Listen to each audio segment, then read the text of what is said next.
Hello, friends, and welcome to the PrepWell podcast. I'm your host, Phil Black. And if you have an 8th, 9th, or 10th grader with big aspirations, like the Ivy League, or military service academies like West Point, ROTC, or athletic scholarships, boom, you've come to the right place. My specialty, my superpower, if you will, is preparing families for these competitive programs. I'll teach you what your child should do, when they should do it, and how you can help.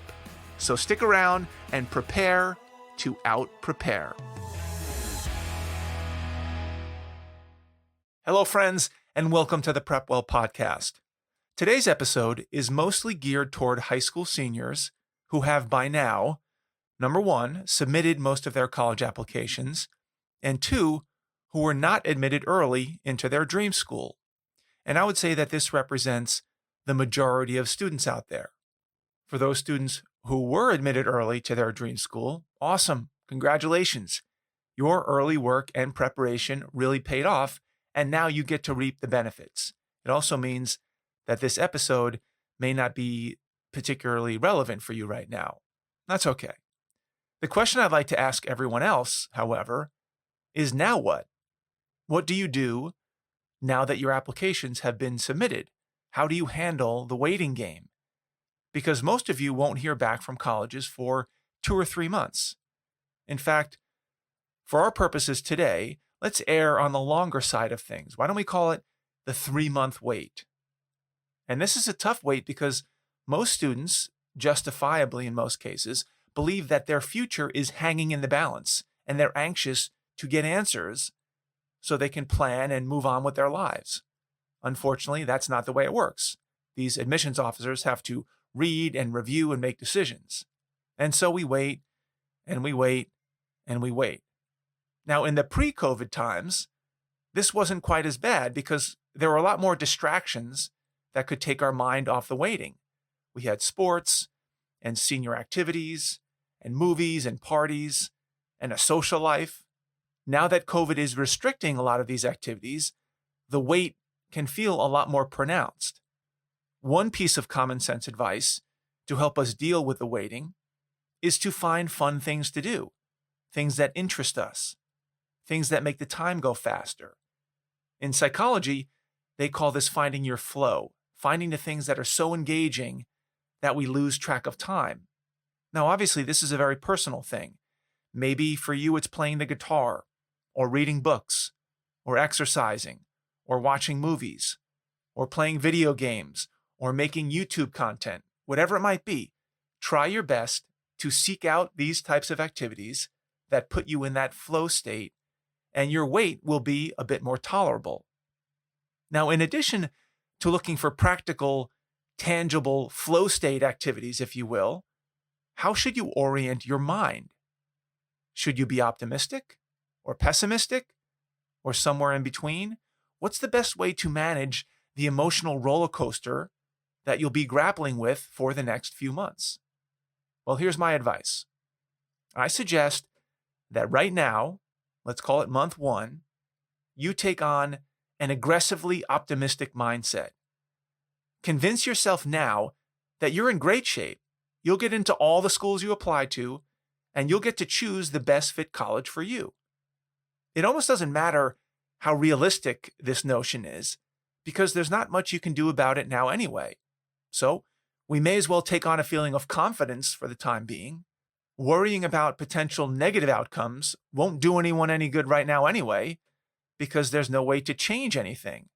So we may as well wear those rose-colored glasses for now. For the sake of simplicity, let's say that you maintain this positive attitude during month 1 of the 3-month wait. As we move into month 2, we shift gears a bit. We don't necessarily want to maintain this overly rosy disposition in month 1 forever, because there is a distinct possibility, I would say a strong probability, that despite your positive attitude, you will not get exactly what you were hoping for. So we want to start ratcheting back this blind optimism and start taking some practical steps forward, because many times anxiety will start to creep in when we feel like we don't have control of the process. We're just waiting for something to happen to us instead of exerting some control on our own. This is when our imaginations can start to run wild and start working against us. So to avoid this anxiety creep, I suggest that you take back the levers of control in whatever way you can do that. You can begin by putting together college checklists or becoming an expert in financial aid, or start looking into classes you might take, looking into travel options, thinking about what major you're interested in. Keep yourself busy by preparing in advance for the different outcomes. In other words, take control of something. And these preparations don't have to be college specific. There are endless tasks to dig into that will be required no matter what college you attend. Getting a passport, opening a checking account, a credit card, looking into computers, consolidating your clothing, cleaning your room. And the list goes on and on. The point is that you have a purpose, you have a mission, and you have tasks that need to get done. You're back in control. Hopefully, this will bring some type of relief in month 2 to the anxiety of that waiting game. Okay, now, as we move into month 3, the final month, I would change things up again. As you get closer and closer to the moment of truth, the day you find out whether you were admitted or denied or waitlisted, you should become increasingly pessimistic. Now is the time to assume that you won't get into that dream school or even some of your match schools. And you should start to make backup plans and even convince yourself that your dream school may not have been the right fit anyway, and that you'd rather go to college X or college Y. I'll give you a for instance. Let's say you eventually want to be a doctor, and Harvard is your dream school. How might you convince yourself that getting into Harvard might not be the right thing for you, and that you don't really care if you get into Harvard anymore? In other words, how can you inoculate yourself from the disappointment of being rejected from Harvard? First off, there are very, very few, if any, students where Harvard is not a super reach school, a lottery school, if you will. So you would be in good company if and when you get rejected. You should be able to convince yourself not to take a rejection personally, because thousands of people like yourself are eminently qualified to get into Harvard, and you and they would thrive there, but there are only so many seats available. That's point number 1. Then start to build an even more compelling case. If you want to be a doctor, is Harvard really the right place to go as an undergrad? The classes will be so competitive and everyone will be so smart that you might have a hard time maintaining a good GPA, which would not bode well for medical schools. Medical schools really care about your undergraduate grades. So maybe it would be better to go to a school where you would get better grades with less stress. The competition for internships and research positions at Harvard would be brutal. You may not even get a desirable position. And let's not even start in with the cost of attendance. Why spend $85,000 a year at Harvard when you can get an 85% scholarship to, say, Washington University in St. Louis with a great undergraduate medical track? Why not be a bigger fish in a smaller pond? You very well may get eaten alive at Harvard, get stressed out in every class, and drop out of the medical track in freshman year. Is that what you really want? Why not spend less money, have less stress, find more opportunities, and perform better? You'd have time to develop relationships with professors, find the right research lab, and have plenty of time to study for the MCAT. See what I just did? I basically sold myself against wanting to go to Harvard. This is the process you want to go through. Once you do this, you may actually convince yourself that Harvard is not the place for you, even if you did get in.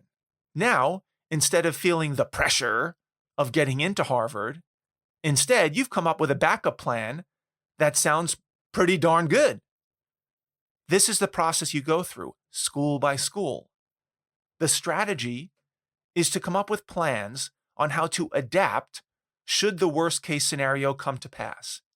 If you can do that, then the moment of truth loses all of its power, And that's where you want to be. Start to think about all of the silver linings of the bad news. What are the upsides of not getting into college A, college B, college C? Write them all down. This is part of the inoculation process. Now, when the moment of truth arrives in a few months, you will be ready. So let me summarize here. Be very optimistic on the front end of the waiting period, month 1, and progressively more pessimistic toward the back end, month 3, as you get closer and closer to the moment of truth. And come up with plans on how you'll adapt in the worst case scenario. And think of all the silver linings that might come out of bad news, quote unquote. This will inoculate you from feeling down about any of the outcomes. And that's where you want to be. That's all I've got for you today, folks. Thank you for tuning in. Thank you for the continued support. If you know a parent with an 8th grader, 9th grader, 10th, 11th, especially 12th graders that might find this episode helpful, please share the episode with them. You can do that by finding that small box with a tiny arrow pointing up. That's the share button. Click that button, text your friends, and give them a little personal note from you recommending that they give it a listen. If you have questions, comments, or an idea for an upcoming episode, please reach out to me by email, DM me on Instagram, check out our blog, Facebook page, connect with me on LinkedIn. I would love to hear from you. Until next week, goodbye, good luck, and never stop preparing.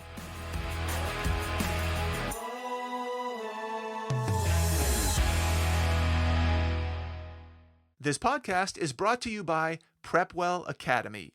PrepWell Academy is my one-of-a-kind online mentoring program that delivers to your 9th or 10th grader a short, highly relevant video from me every week, every Sunday, in fact, where I give them a heads up about what they should be thinking about to stay ahead of the game. To get these valuable lessons into your child's hands, please head over to PrepWellAcademy.com and enroll your child today.